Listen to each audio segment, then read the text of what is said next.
Hello, everyone, and welcome to Molehill Mountain, episode 350. I forgot the kimchi. Last weekend was the Extra Life charity event, and it went very well. And I think most all of you were there, so thank you very much. I tried a lot of spicy food and totally forgot the kimchi. So we're going to try that now. It says recommended with rice dishes. Okay, so I made some rice. So we're gonna open this up.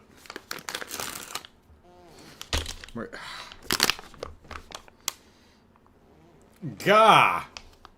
Gah, that does not... That's not the... Gah! Gah is all I can say. That is just... That is... Oh man, that is a strong smell. Let's get this in here. It looks like cabbage mostly. So, do we have any chunks of anything we want to get? Okay. All right. So, here we go.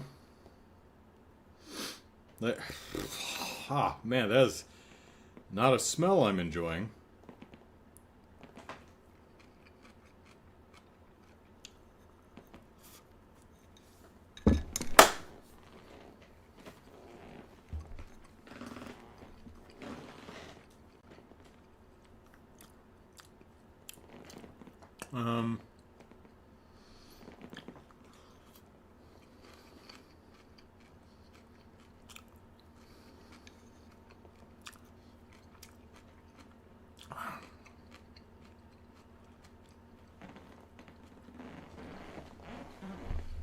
It's really,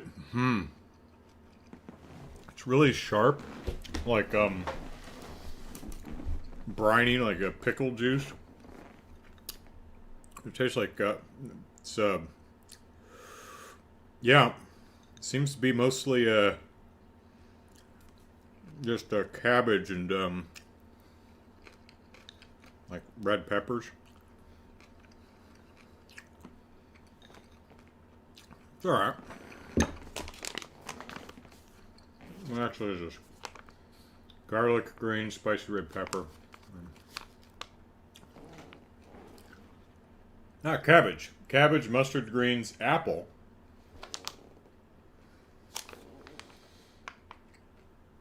Garlic, sugar, carrot, green onion, salt, something red pepper, and ginger. Okay. Yeah. Definitely not the hottest thing I tried. But not bad. So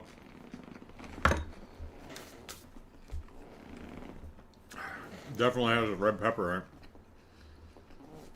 right? That's not bad.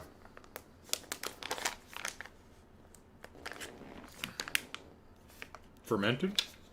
That's the word I was looking for. Fermented.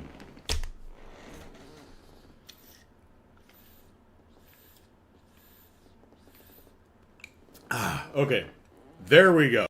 Now I've covered my spicy food debts. So, you amazingly generous lot. We raised 3,338. I think is what all your donations totaled to, which is definitely a record for me. I looked back at some of my older donations, and it's kind of cute. One of the first years I did the Extra Life thing, I raised like $400 and some dollars. You know? So, really awesome. So thanks everyone who donated, who hung out and helped keep me awake. Because Lord knows I was From about 3 a.m. to about 6 a.m., that's the toughest spot. That's where you start zoning out, where you like fall asleep even though you're sitting up and your eyes are open. You'll just be sitting there playing, going dum-de-dum-de-dum. It's like your brain just shuts off, or it just powers down and reboots. And you're, how long was I out? So, lots of probiotics. Yeah, imagine so.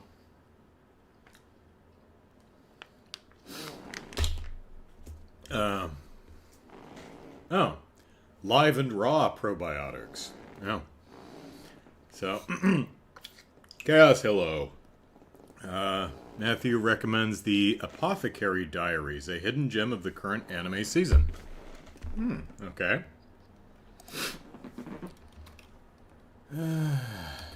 Apothecary Diaries.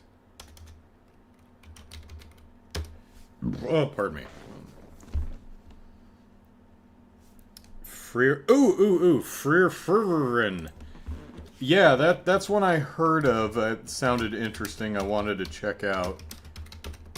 If I'm not mistaken, that's the one that it's a D&D adventure that takes place when the party completes their quest and goes their separate ways, and the elf who lives thousands of years just doesn't keep up with her friends, and they all die, and she's like sad about it. So it's like, oh man, maybe I should not ignore my friends, even though their lives are very short next to mine. Because if I do, they're gone. Yeah, I heard about that one. Sounded interesting. I'll try and check. I think that one's Crunchyroll, so. Jared. Hey, Jared. Yes, have my intestines recovered? Yeah, my intestines are fine. I just needed to give the stomach about a 3 or 4 hour break after the marathon. I could, well, probably a little bit more. I think it was more like a 5-hour break. Wasn't until like 4 or 5 o'clock that afternoon that I was like, okay, now I need food. But yeah, it's fine. Interestingly, my sister and I stayed up all day. We went to bed fairly early, but the stream ended at noon, and we just stayed up. We finished that Who Donut jigsaw puzzle, and ended up going to bed around like 9:30 or 10, somewhere in there. Then slept about 10 or 11 hours. Yep. Yeah, there was Lindy says kimchi isn't supposed to be spicy, though, unless this one is. This one, there were two there. There was mild kimchi, and then there was this one with the spicy red peppers. So it's not terribly hot. It's I'm weak sauce when it comes to spice, so it's a little hot for me with the peppers. But it's most people I think would go, ooh, it's flavorful. It's got a spicy kick. Me, I'm like, ha. It's not bad though. So it's essentially just cabbage. So, MX, hello. Chicago, hello. Jared says not D&D, but very good. Well, no, not specifically D&D, but you know, elf, dwarf, human, you know, barbarian, ranger, thief, that kind of group going off on an adventure and, you know, saving the land or world or whatever. Yeah. Thank you for the recommendations. Cass says jalapeno peppers is about as hot as they go. Yeah, when I get sushi and they've got little slices of jalapeno, I just take them off. I don't... I do not want... So,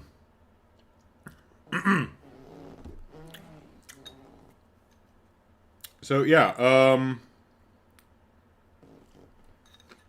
again, thanks everyone for making this year's Extra Life a success. Thank you everyone who helped out behind the scenes. Brian for curating the Super Mario Maker 2 levels. Riku for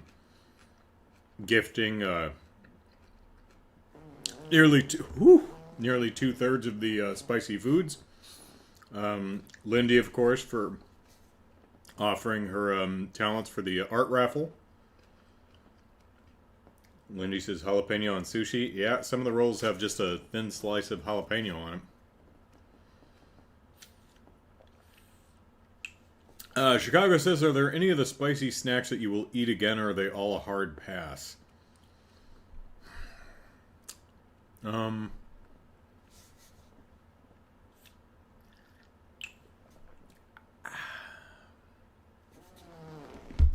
Let me pull up a list of the snacks.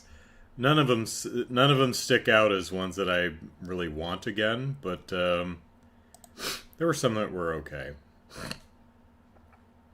Probably the biggest surprise was that popcorn. Holy biscuits. Let's see. I'm also really surprised how well my sister and I did in Vampire Survivors. Let's see.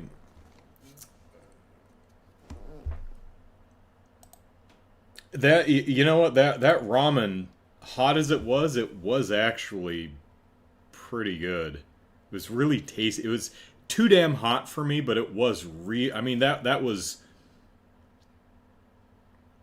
that like hurt the lips. You know, it's like kissing a hot stove. You just don't want to do it. That ramen was really tasty. Too hot for me, but very, very tasty. The candies were good. The hot tamales, the chamoy gummy bears, spicy, but I mean they're candy. What was the other one? That was the spicy hard candies were pretty good.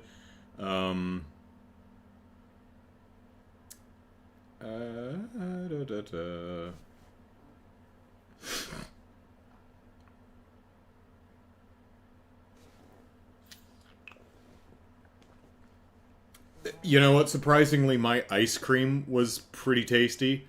Way too hot. Just way too much chili powder and cayenne pepper in there. That was throat-kickingly awful, but it was really good chocolate ice cream. So, kudos there. So, no, not really, but it was really interesting. Trying all the different things. Definitely the worst thing on the list, I think. The hottest, of course, was that dual pepper chip. You know, the one that I put on gloves for. That was painful. It gave me the hiccups. Yeah, that hurt. And it was also just a really gross chip. It's like this flavorless chunk of cardboard. Yeah. It could have at least, I mean, as hot as the ramen was, at least it was tasty. The most disgusting one though was that the spicy salted egg salmon skin. Oh god, that was the worst. I think honestly, I don't. It's pretty close. I might, if I had to, between opening a bag of them damn salmon skins or having another one of those dual pepper chips, I might go for that damn pepper chip again. Because while it was flavorless and gross, at least it wasn't just horrifying my olfactories. Jared says, may like Undead Unluck since you like some of Zom 100. I've watched the first 3 or 4 episodes of Undead Unluck, and it's kind of a mixed bag. It's got the really imaginative super powered fights thing down, but I'm not really sold on either of our lead characters yet. You know, we'll see. There's a lot I like about it, though. Lindy says, "Can't wait to finish Lou's request." Yeah, I'm really. For those who didn't know, Lou won the raffle again. She won a few years ago, and she had the it was the Breath of the Wild Link in his Gerudo finest, doing a backbend pose kind of a thing. So yeah, I'm really interested to see what what the next piece is.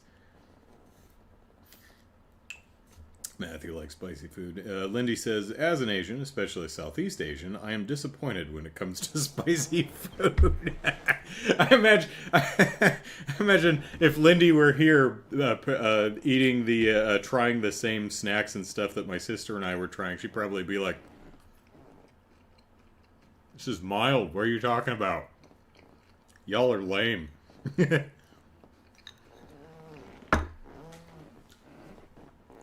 Oh, the curry. The curry was really good too.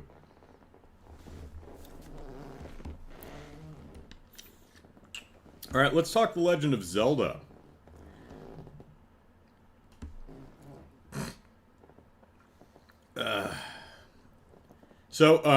This week it was announced that, surprise, Nintendo is going to do a Zelda movie, following up the incredible success of their Mario movie.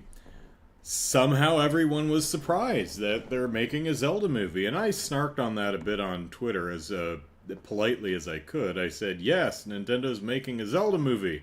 Certainly don't begrudge anyone their excitement, but I genuinely don't understand how this news is surprising to anyone. What would be surprising is if they weren't making a Zelda movie. And I went back and I reread the announcement from Miyamoto, I think, and I went, oh, it's a live-action movie. Oh, okay, yeah, I would have expected an animated film, so, okay, yeah, surprise. Matthews is disappointed it's live-action, not animated. Yeah, I'm like, really? Live-action? Okay. And, I mean, it'd be interesting to see what the interesting thing about The Legend of Zelda is there's no right way to do it. There's some wrong ways, sure, but I've seen a lot of people go back and doing fan casting, and I saw them. I'm like, I saw some of these fan casts. I'm like, when I was thinking animated film, I'm like, we're fan casting the voices? Okay, knock yourselves out. Figure you'd go for known voice talent rather than primarily screen actors, but whatever. But the interesting thing about The Legend of Zelda is Link and Zelda are different people in almost every game, so there's not really a right way to do it as far as like characterization goes, because you've got a lot of different characters to pick from. I mean, you need Link and Zelda, but which incarnation of those two are you going to pick? Cass says, don't have high hopes for Zelda.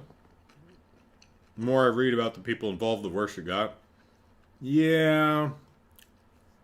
Kind of a spotty track record with some of the Sony people they're working with, but I mean, from the people that brought us Morbius, The Legend of Zelda. It's like, okay. You never know. I'll give it a chance. Yeah. I'll talk about it later, but I'll give the live-action Yu Yu Hakusho a chance. We just saw a trailer for that this week. And, well, it's definitely identifiably Yu Yu Hakusho. I mean, Kuruma still has his pacifier. So, I mean, you think if anything they're going to drop for live action it would be the pacifier. No, still has it. It's like, yeah, okay. What I was surprised about is they had the Toguro brothers in there. I'm like, they're going all the way through the Dark Tournament arc? There's like over 100 episodes of that damn thing, and through the Dark Tournament is like 2/3 of the entire run. I mean, the end of Dark Tournament is like up in episode 70 or somewhere around there. So I'm wondering if they're speed running through the actual plot of the anime and manga, or if they're, I guess I'm going to talk about this now. They're speed running the plot of the existing series, or if they're just taking bits and pieces of everything we know and doing something doing an original story with the existing pieces. I don't know.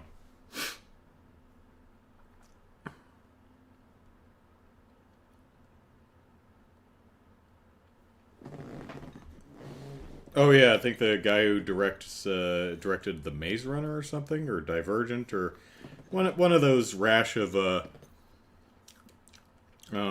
dystopian films, roundabouts when Hunger Games was popular. Koenma, thank you, Chaos. That's right, Koenma. Let's see. We've got Yusuke Urameshi, Kurabara, Hiei, the fox guy with the pink outfit and the red hair with the rose whip. What is, I think it starts with a K. It's another K. Can't remember. Can't remember the witch, the blue-haired gal on the broom. Can't remember her name either. It's been a while since I've seen this. I don't think you can see it behind me. Yeah, actually, those are the Yu Yu Hakusho DVDs. And let's see. Yeah, that's all of them. I have the whole thing. I have most of the manga. I don't have all of it. I have up a bit past the Dark Tournament. I think back when I was buying it, I think they stopped publishing it in English, or it switched publishers or something, so I never got to read the rest of it. Kurama and Botan. There we go. Botan, yeah.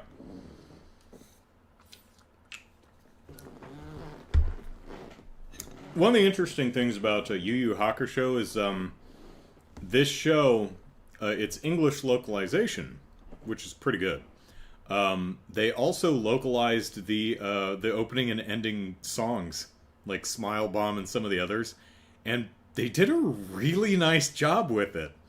That's going above and beyond when you localize the opening and ending songs. That's you don't expect that. You don't see it too often either. But now, Chaos, are you looking those up, or are you pulling those off the top of your head? No shame if you have to look them up, but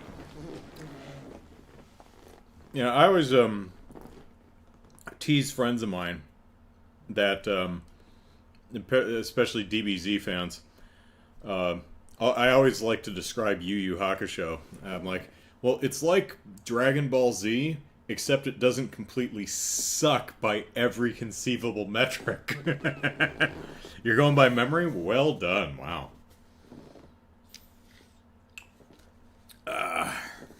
So will the Yu Yu Hakusho be any good? Actually, I'm not sure if it's a movie or if it's a TV show. I'm assuming movie, but I've been wrong about this several times. Oh, Chaos says Yu Yu's in my top 5 all time. Well, there you go. I don't know if it's in my top 5, but it's definitely a very loved series of mine. I really do quite enjoy Yu Yu Hakusho.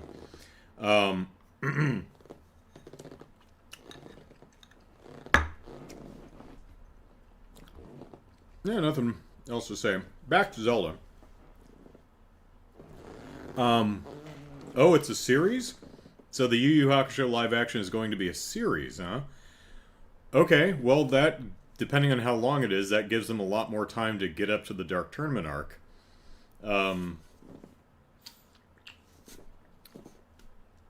Yu Yu Hakusho is one of those shows that actually manages to do power scaling well.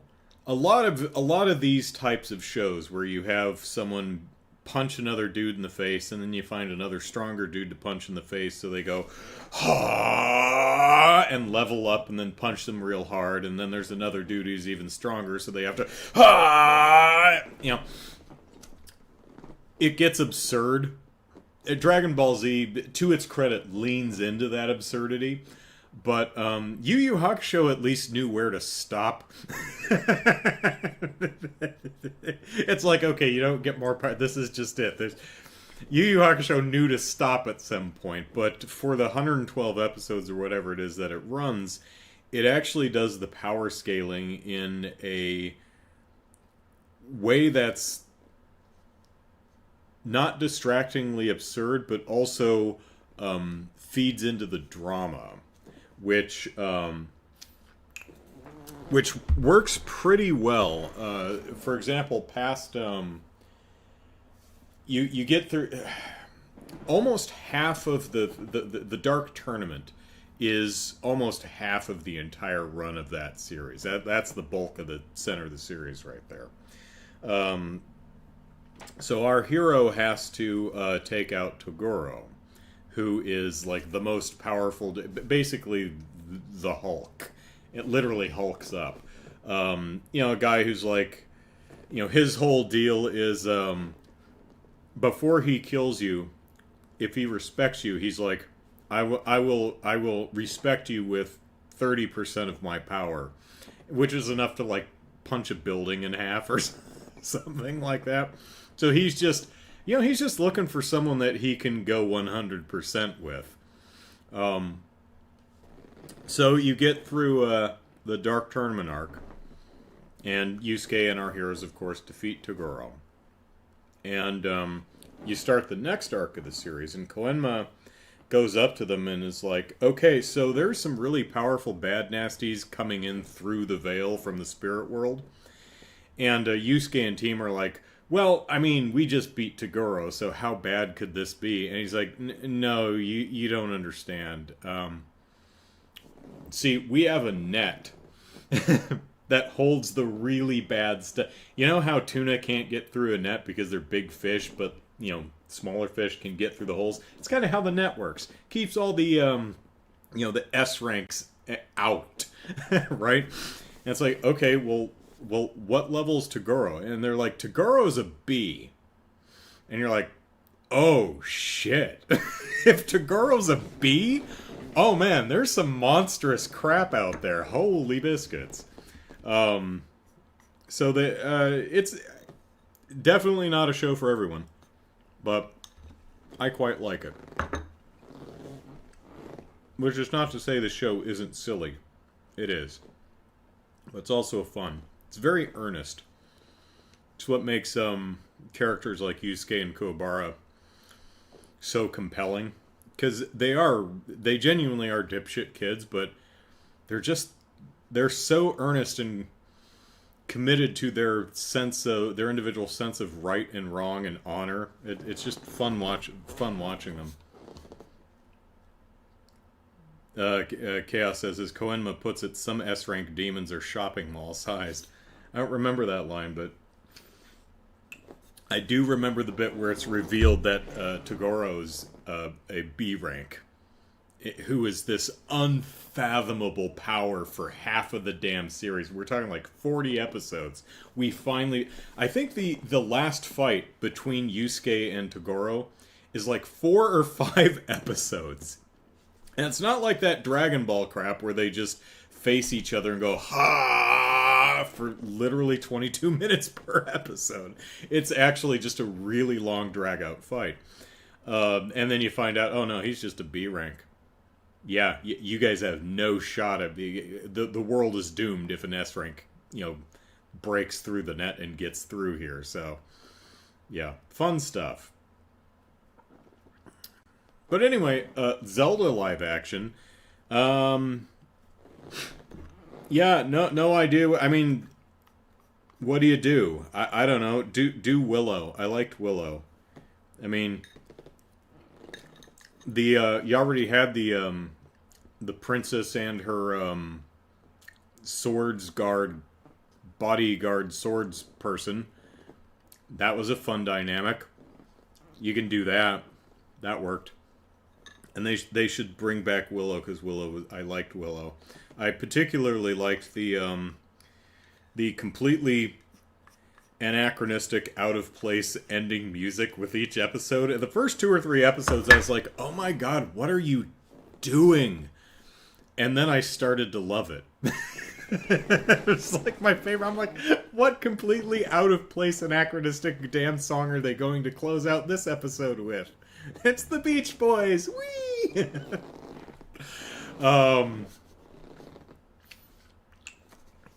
Here's what I would. They're probably not going to do, but Link as a character to me is the realization of how I actually play the character in the game. A person who listens to everybody but doesn't seem to respond, like just stands there blankly staring at them while they talk to them, will occasionally give a grunt and a nod, and then will piss off to maybe cut grass in a field or chase squirrels, or he might just come in your house and break your stuff and steal your rupees and leave. So I think my concept for Link is he's the hero of time. He's the one who has the Master Sword. He's genuinely the only one who can defeat Ganon. He is our Hyrule's only hope. But he's completely unreliable. He doesn't seem to be all there. You're never sure if he's actually listening to you or not. It's like, yeah, he'll save Hyrule. Probably. He'll probably get around to it. He really doesn't seem to be in a rush. It's like, okay, Link, you've got the Master Sword. Go get Link, where are you catching bugs? Ganon! Big swirling vortex of evil hovering over Hyrule Castle. What are you Why are you? Yes, Link. That is a lovely beetle. It's where are you going? Where are you going to? Oh, you've got the Hylian Loach. How many hours did it take you to do that, Link? Okay, cool. Are you gonna go fight Ganon now? What? No. What are you? You're looking for rupees in the grass? So you're just gonna? Are you going to essentially mow Hyrule Field with your sword? We're doomed. Just having Zelda flustered, following him all over, trying to appease the townspeople. It's like, no, seriously, he's really weird. He doesn't talk. He can. He just doesn't. He just stares at you. Occasionally he nods and grunts, but yeah, he'll save Hyrule. He will 100% this thing. He's a completionist. Any task you give him, he will do eventually. He is going to walk into your house uninvited, and he is going to smash any pot that you have. But he is going to save Hyrule, so he might throw bombs at you, but you're invincible, so don't worry about it.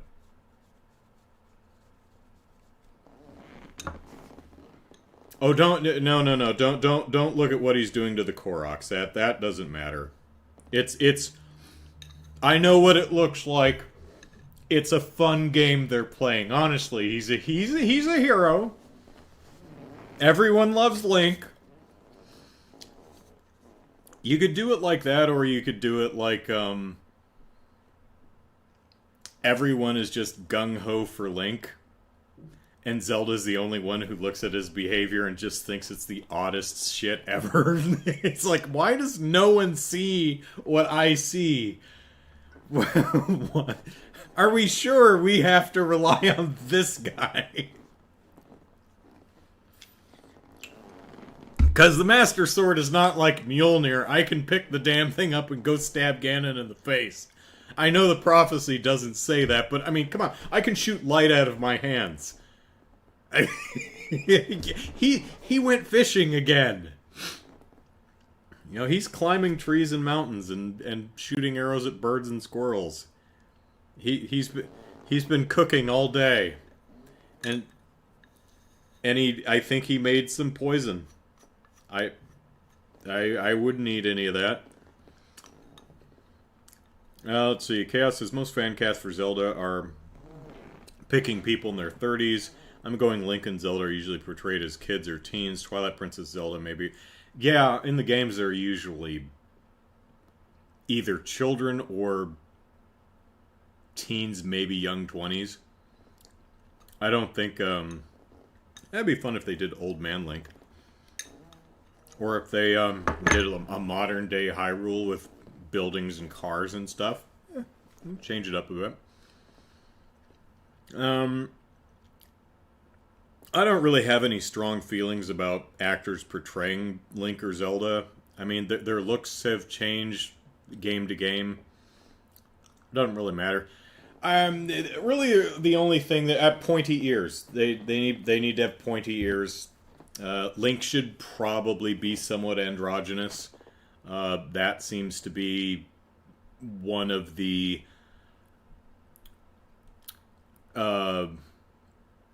design elements that permeates throughout all of his various iterations, for the most part at least. So, I don't know. There's just a lot of stuff you can do. Looking at the cartoon, the "Excuse Me, Princess" cartoon, that's what I like. Not very good, but I really appreciated the dynamic of two very competent people who need to work together towards a common good and just really don't like each other very much. They work well together. They get the job done, but they just genuinely can't stand each other. They just snipe at each other all the time, and it's not like enemies to lovers kind of a thing. They just really don't like each other much. That's a fun dynamic. They could do that. So there's a million different things they can do. I hope they lean into the weird, because that's another commonality to the Zelda franchise. Is there a lot of stuff that exists in the world is just weird. There are a lot of oddballs, be it Tingle or Agatha or Beetle. A lot of the various townspeople are just really weird, you know. But yeah, however it turns out, yeah, I'll give it a shot. Whether it sucks or not, I hope it's great. We'll see.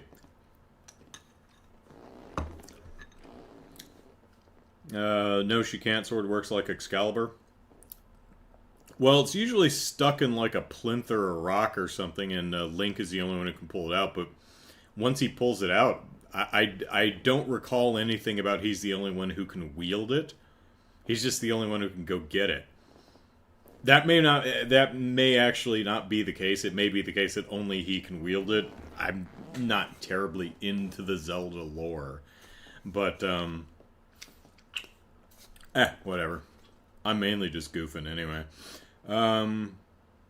Let's see. Fox says, it's going to be a divisive movie. People are very particular about their Zeldas. I imagine so. I mean, because a lot of people, everyone has their favorite. I think, characterization-wise, my favorite Link and Zelda are Skyward Sword Link and Zelda. Not my favorite game, but probably as characters, probably my favorite iteration of those two.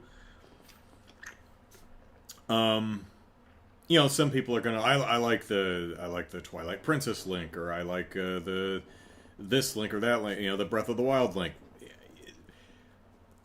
Whatever they pick, whether they model Link and Zelda off of specific iterations of the characters, or they come up with new iterations, someone's gonna be disappointed.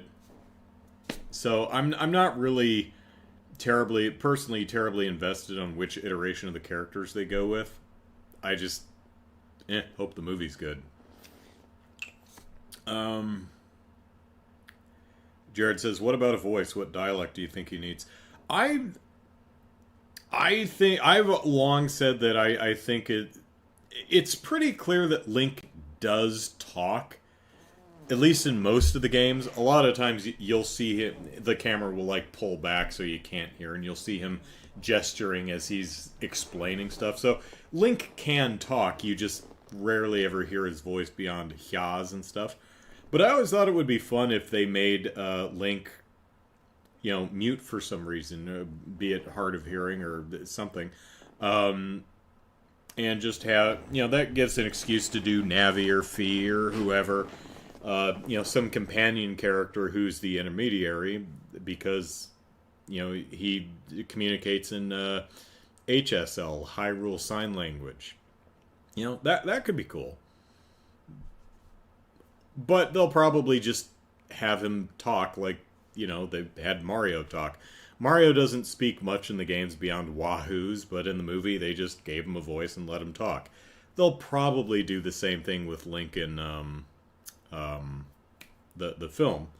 And he's already spoken plenty, like in the cartoon, the Excuse Me, Princess. So I'm not particularly fussed about what they do with the voice. I don't really care if he's right or left-handed. He's been right-handed enough now that it doesn't... Well, I mean, I guess it's really only been... Twilight Princess doesn't count because they flipped it from the GameCube version. He's left-handed. It's just when you mirror it, it looks right-handed. He's still left. It's just the Breath of the Wild Link that's right-handed, I think. Oh no, wait. Also, Skyward Sword was right-handed, if I'm remembering right. They're like, no, he's got to be right-handed because most people are right-handed, and it would be weird if you hold a remote in your right hand and you swing the sword to the right, and it swings to the right. But if he were left-handed, and you were holding your remote in the right hand, and you swung the remote from left to right, why, yeah, he'd swing from left to right. So, could have kept him left-handed, but, don't really care. Zelda fairies are creepy. Yes, and I hope they lean into that. I hope the fairies are there. I hope they're giant, and I hope they're very off-putting. In their overly gaudy visual design. Although they did definitely smooth them out in they're very round in the Breath of the Wild and Tears of the Kingdom, but they really lean into the like it was mostly hardware stuff, but the way the fairies were visually designed, the Great Fairies, was just very angular and weird. And then you get into how they're designed in the modern games, and they look, they don't have that literal edge they had, but their attitudes are very overbearing, and a lot of that comes from their sheer size. Like, you don't know if they're just going to grab you and just nom you. They should be like, okay, all right, that's amazing hairdo you've got, but you are unsettling me. I do love the progressive overt friendliness as they upgrade your outfits. It's funny to me.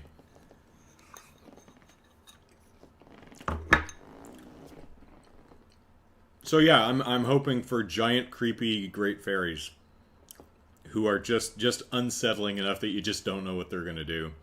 Are they going to bless my outfit, or are they gonna squash me like a bug, or are they gonna grab me and bite my head off like a rancor? I don't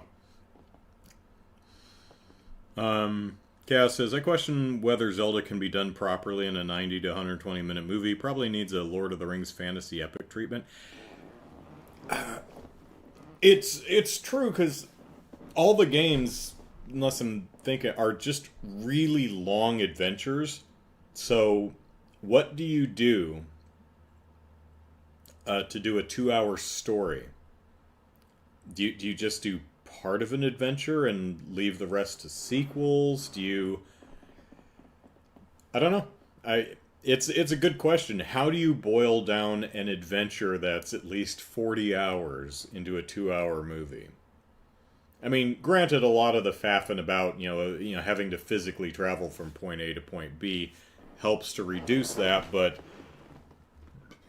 I mean, if you take the broad strokes of Breath of the Wild, you've got a movie where We establish the threat. Link has to go to 4 different places and recruit 4 different people, and then go to the final place and kick the crap out of Ganon with the help of the friends he made along the way. That's a lot for even a 2.5 hour movie that doesn't leave a whole heck of a lot of room for characterization. You might have to start the movie knowing a lot of these people, or cut it down to we only have to go to 2 places to do a certain, to get the magic MacGuffin before we go to the final place. I don't know. It's a tough nut to crack. Zelda does seem like one of those properties that would probably that could definitely work as a continuing series. It's an adventure that you go on over the course of several installments. But in 5 or 6 years, I'm sure we'll see. Matthew's favorite game is Majora's Mask, but that would be too weird for the mainstream. Maybe. I don't know. We've already primed people with films like Groundhog Day and stuff like that, but yeah, there's that weirdness is one of the things that I just love about The Legend of Zelda. So hopefully, they're gonna try to appeal to the broadest audience possible, which tends to make them try to play it safe, but I hope they don't try to play it too safe.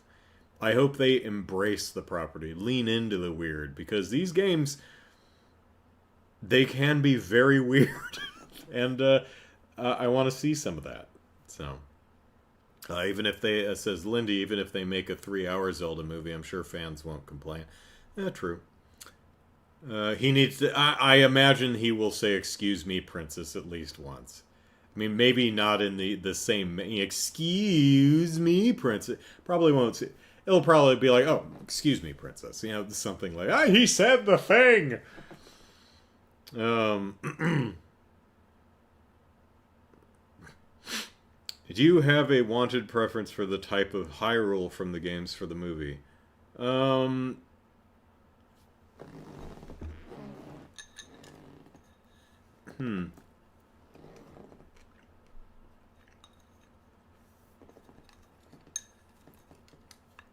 For me, I think the Tears of the Kingdom, Breath of the Wild Hyrule is best Hyrule. Certainly the most filmic. Whoops. Chopstick down. What I love about it is it feels like a real place with varied geography and different lands that different people would live in. Yeah, it's got that great Middle Earth feel where here be the Shire, here be the Misty Mountains, here be the Plains of Rohan, here be the Mordor, here, right? So the Breath of the Wild Hyrule is definitely my favorite Hyrule, just from open world design. Of course, you have to design to the project you're playing, and that accommodates the type of game that Tears and Breath are. Whereas the overworld of, say, Link to the Past is designed specifically for the type of game that game is. So, Zelda has. There are myriad legitimate ways to do this project. So, I would they have to do it this way. There's dozens and dozens of different legitimate ways to do it. So I'm very curious to see how they do it. Main inspiration will probably be Ocarina of Time. Not a bad one. A lot to stick in a movie, but you could do the thing where the first half of the movie is child Link, and you meet all your characters, and then you zoom forward through time, and you spend the last half of the movie as adult Link and meet the adult versions of all the characters, and then you get sent back as that could work. Again, there's just so much to jam in a single movie. Yeah, we'll see. So, boy, I yammered about that for a while. What do I want to yammer about? New Ghostbusters trailer. I'm a big old Ghostbusters fanboy, even though I think most of the movies are not very good. Ghostbusters, the original from '84, is my favorite movie. Probably always will be. Not the best movie, but it's my favorite. Which is funny because Ghostbusters 2, but Ghostbusters 2 in the 2016 version, not good movies, but if you like Ghostbusters, there's a lot to like in both of those. Afterlife, I didn't like at all. And I'm in the minority on that one. A lot of people really liked Afterlife, and man, just yeah, I went home very sad. I went home kind of upset because I didn't like the movie. So the new trailer, the trailer for the new Ghostbusters movie premiered this week, and watching it, I didn't realize it was the trailer for the movie. I thought it was just another expansion to the Spirits Unleashed video game or something. And so I spent like the first half of the trailer thinking, I'm like, wow, this is pretty elaborate, doing an entire live action shoot just for a video game. I'm like, oh, this is the new movie. That's right, they were doing the full Frozen Kingdom thing. I forgot about that. So yeah, more Ghostbusters. I certainly don't mind more Ghostbusters. I hope it's good, and I hope I like it, because I don't like not liking things, and I particularly don't like not liking Ghostbusters. So Cafe Fox, still haven't seen Afterlife. Cafe Fox also says, I could picture a really pretty animated film for Zelda. Yeah. Jared says, I think a Twilight Princess-like story would be kind of cool. Ah, man, Midna is just such a... I love Midna. She's so much fun. They really, especially even on GameCube, they just managed to put so much delicious sass in that character, and it really came across even 20 some years ago. There is a wealth of awesomeness to draw from for a movie. So hopefully it's good. Yeah. Hopefully it's good. And hopefully Ghostbusters is good. Oh, I finally saw Spider-Verse 2 this week. Speaking of minority opinions, I wasn't as bowled over by the first movie as many were. I thought the movie genuinely dropped the ball where it comes when it comes to dramatization of theme. In other words, what the film says it's about, I found a bit of a contradiction with what the movie was actually showing. They say anyone can be Spider-Man. It's like, no, they can't. Nope. You have to have powers of some sort. You got to be bitten by a radioactive spider or have a mech or something. No, not anyone can be Spider-Man. Now, anyone could be a hero, sure. And I think that's what they were going for, but that's not what they were saying, and it's not what they were dramatizing.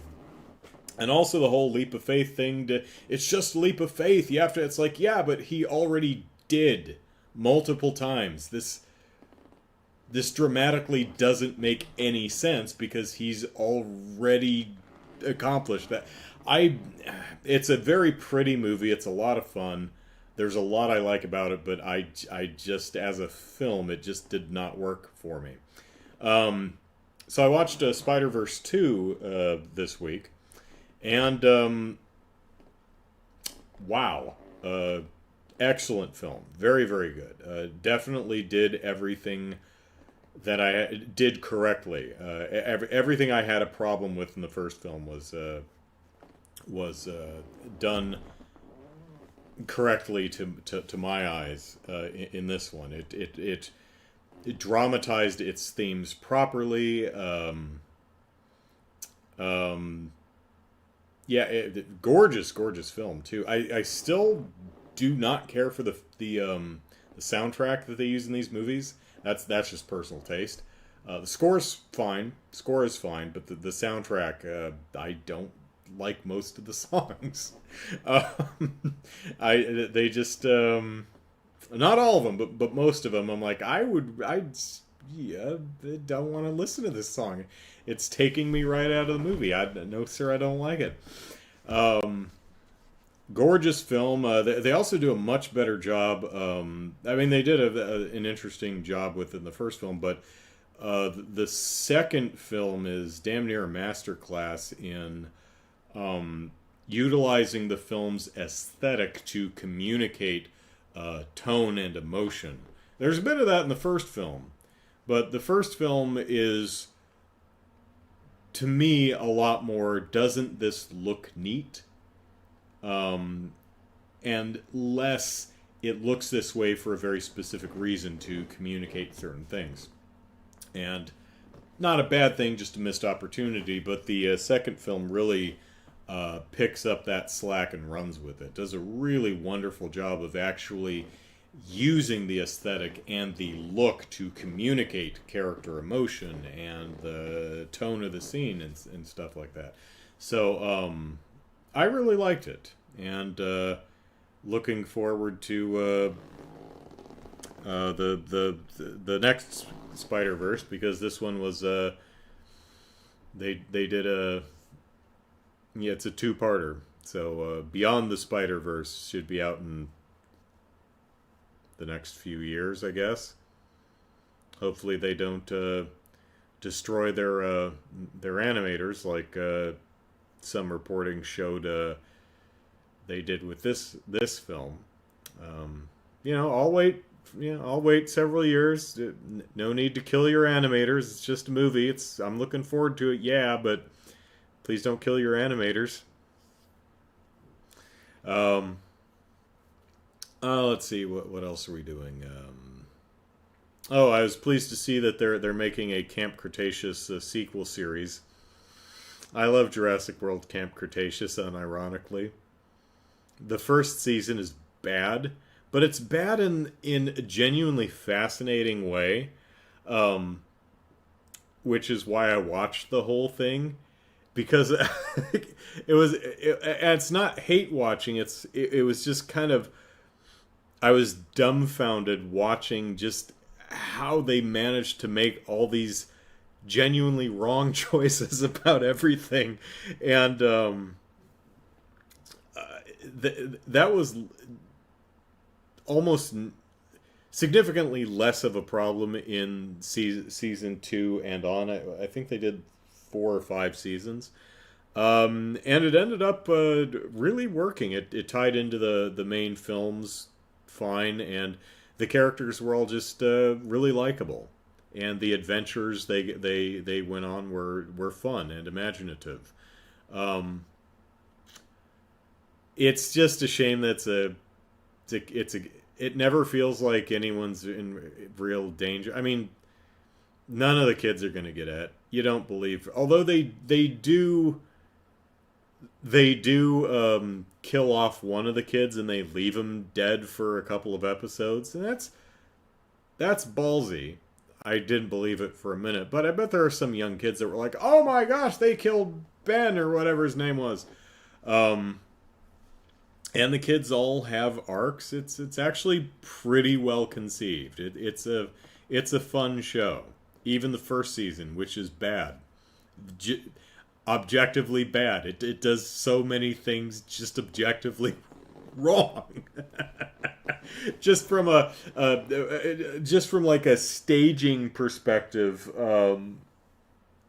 it's like oh no, there's a raptor menacing me. It's like, great, but the raptor's in a cage and you're outside the cage, so doesn't matter. They're like crawling all over the raptor pen, and someone falls off the catwalk and then lands on the ground, but lands on the ground outside the cage. Is the cage open? No. Then who cares? It's the weirdest damn thing. I think I have a debut review talking about this, and I was lose my mind going. It's like he's not in the cage. It's so funny. But yeah, I'll happily watch a sequel series. Seeing what these kids are up to. Darius, the lead of the last series, is looks like it takes place a couple of years later. He's driving now, and he's definitely older. So, yeah, looking forward to Jurassic World, whatever they call this sequel. I'm sure it had a name. I forget what it is. You know, this show that's aimed at very small children. I'm quite looking forward to. It is not meant for me at all, but still looking forward to it. So, all right, that's it for tonight. I hope you all enjoyed listening to me yammer about Zelda and stuff. And join me tomorrow for the Sunday stream, and we will get back to Trails to Azure. And I think we're heading up north to visit our buddies in the Mines Village. I think we're standing outside of Rosenberg Studios, so we just need to keep on walking and killing anything that moves, and then we'll get to Mines Village and see if what's her name, Amy, managed to find a worthy suitor, because she's been looking. All right. Have an excellent evening, everyone, and hope to see you tomorrow for the Sunday stream. Take care. Bye-bye.